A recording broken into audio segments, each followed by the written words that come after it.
Suryalaya didirikan oleh Pangarsa Abah Sepuh tanggal 5 September tahun 1905. Masih dalam keadaan zaman penjajahan Belanda, sehingga ikhwan-ikhwan yang mau masuk ke Suryalaya waktu itu sulit karena di Warudoyong dijaga oleh pemerintahan Belanda. Kalau mau masuk ke Suryalaya katanya harus jalan belakang sambil mikul kayu bakar atau rumput, seolah-olah penduduk asli di Warudoyong atau di sekitar Suryalaya yang mereka datang nggak seperti tamu gitu, jadi sembunyi-sembunyi lintas Citanduy baru masuk ke Suryalaya. Masya Allah, perjuangan Itu ya cerita orang tua.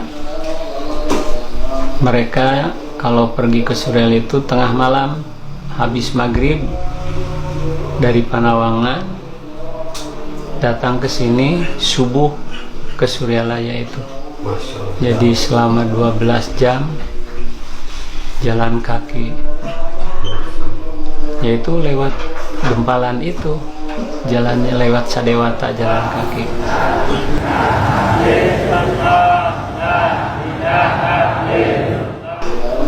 Talqin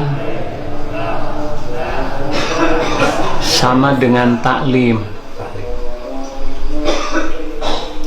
cuma kalau talqin yang diajarkannya banyak macam ilmu, yang mengajarnya disebut mu'alim, yang belajarnya disebut muta'alim,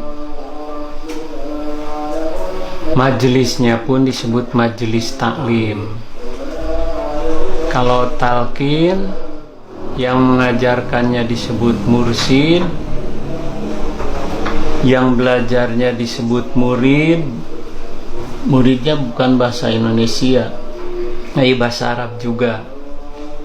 Majelisnya pun disebut majelis dzikir. Makna mursid yang memberikan talqin disebut mursid. Makna mursid wa yadullu ala thoriqil mustaqim qabla dolalah. Beliaulah yang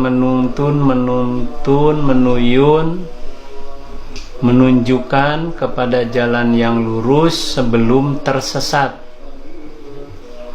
Murid suku katanya dari aroda yuridu irodatan bahwa muridun, yang artinya orang yang berkeinginan, yaitu siapa saja yang ingin selamat bahagia dunia dan akhirat